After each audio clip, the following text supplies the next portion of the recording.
Hi everyone and welcome back to Maths with Sukirti Gaur YouTube channel. So in this video we are going to start with question number 1 of exercise 13.3 class 9th Maths NCERT book. This is from chapter surface area and volumes. But before this हमें cover up करना है what is कोन और कोन का क्या surface area होता है और कैसे हम उसके सरफेस एरिया के फॉर्मूले को बिल्डअप करते हैं, ये हमें पहले जानना पड़ेगा क्योंकि this exercise is basically about cone के सरफेस एरिया, राइट। तो अगर मैं कोन को बताऊं आपको कि इस तरीके से आपके पास कोन की शेप होती है, this is a conical shape, right. जैसे आप आइसक्रीम्स खाते हैं तो आइसक्रीम का कैसा कोन होता है, ये वाला तो थोड़ा इन्वर्टेड कोन बनाया मैंने।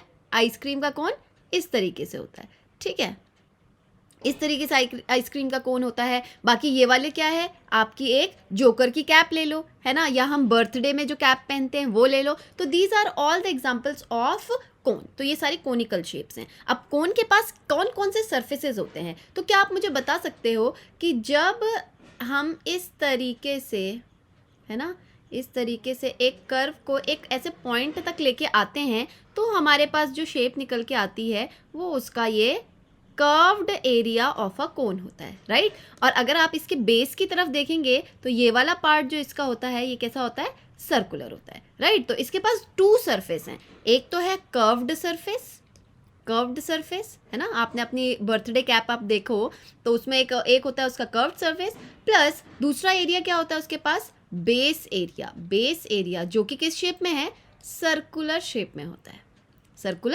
है, राइट। तो अगर मैं इसमें कोन में बात करूं कि कौन कौन से एलिमेंट्स हमें लेने हैं, एलिमेंट से मेरा मतलब है रेडियस, हाइट, ये सब क्या होता है, तो उसके लिए मैं आपको बताती हूँ। हम ड्रॉ करते हैं एक कोन, ठीक है। तो कोन के एलिमेंट्स के लिए हमें सबसे पहले एक कोन बनाना पड़ेगा।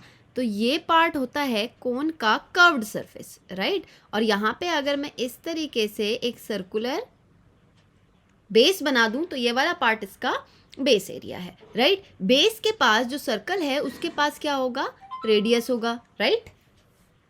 और जब मैं यहाँ से इस वर्टेक्स पॉइंट से यहाँ पर एक परपेंडिकुलर लाइन सेगमेंट बनाऊंगी इस तरीके से, तो ये हमारी हो जाती है परपेंडिकुलर हाइट, एच जिसे बोलते हैं। और क्या आप ये वाला पार्ट देख सकते हैं जो 90 डिग्री के जस्ट ऑपोजिट है, तो क्या आप ये राइट एंगल्ड ट्राइंगल क्रिएट होता हुआ दिख रहा है आपको, जी बिल्कुल दिख रहा है। तो ये 90 डिग्री है, ये वाला पार्ट क्या हो जाएगा आर, ये वाला पार्ट हो जाएगा एच, और इसके जस्ट सामने पे जो ये बन के आ रही है ये हाइपोटेन्यूज। कोन में इस हाइपोटेन्यूज को, जो ये सामने पे साइड है, इसको बोलते हैं एल, जिसका नाम है स्लांट हाइट। ये एक तरीके की क्या है, स्लांट हाइट, ठीक है। तो दो तरीके की हाइट हमारे पास होती है कोन में, एक होती है परपेंडिकुलर हाइट, एक तो होती है परपेंडिकुलर हाइट, ठीक है, जो मैंने आपको बता दी है, ये रही वर्टेक्स पॉइंट से सीधे यहाँ पे आ रही है, ठीक है। और दूसरी होती है स्लांट हाइट, जिसको हम किससे डिनोट करते हैं, स्लांट हाइट को हम डिनोट करते हैं एल से और परपेंडिकुलर को डिनोट करते हैं एच से, ठीक है। इसके लिए जो स्लांट हाइट है उसके लिए एक फॉर्मूला है कि स्लांट हाइट को कैसे निकाला जाए। तो अगर ये परपेंडिकुलर के साथ ये राइट एंगल ट्राइंगल बन रहा है तो इसमें अगर आप पाइथागोरस थ्योरम लगाएं तो क्या बन के आएगा, H square plus R square is equals to L square. यही तो पाइथागोरस थ्योरम है, right. P square plus B square is equals to H square, तो H square plus R square is equals to L square, क्योंकि यहाँ पे hypotenuse क्या है हमारी एल, परपेंडिकुलर कौन है हमारा एच, और बेस कौन है हमारा आर, राइट। तो H square plus L R square is equals to L square हमारे पास निकल के आता है अगर कहीं पे हमको स्लांट हाइट निकालने की जरूरत है तो। अब कहाँ पे ज़रूरत पड़ती है ये मैं आपको बताऊँ।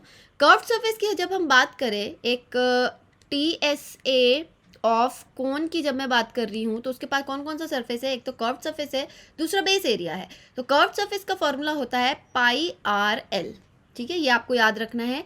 एल कैसे निकालना है, यहाँ से निकालना है, और बेस एरिया क्या हो जाता है, पाई आर स्क्वायर। तो कर्व्ड सरफेस एरिया का फॉर्मूला पाई आर एल, और टोटल सरफेस एरिया के लिए मैंने बेस एरिया भी ऐड कर दिया, यहाँ से पाई आर आ जाएगा कॉमन, और अंदर क्या बच जाएगा, L plus R. This is the formula for finding out total surface area of a cone. Based on these formula, we are going to start with exercise 13.3. So let us move on to exercise 13.3, question number 1. Let us read it. Diameter of the base of a cone is 10.5 centimeter and its slant height is 10 centimeter. Find its curved surface area. बहुत ही simple question, सीधा curved surface area आपसे पूछ लिया गया, curved surface area का formula क्या हो जाता है, पाई आर एल, ठीक है। अब यहाँ पर डायमीटर गिवन है एंड स्लांट हाइट भी डायरेक्टली गिवन है, निकालने की जरूरत आपको नहीं है, ठीक है। तो आप यहाँ पे लिख लीजिए d इज इक्वल्स टू क्या दिया है, 10.5 सेंटीमीटर, तो हमें तो r चाहिए भाई, तो r इज इक्वल्स टू क्या हो जाएगा, 10.5/2। डू नॉट सॉल्व इट, क्योंकि हम यहाँ पे रखेंगे तो यहाँ पे कैंसिल आउट होगा।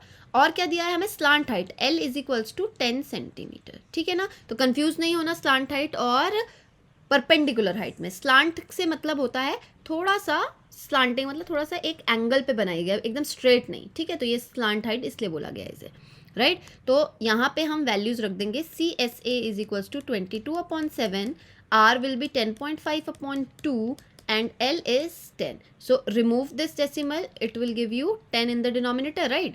अब यहाँ से क्या हो जाएगा,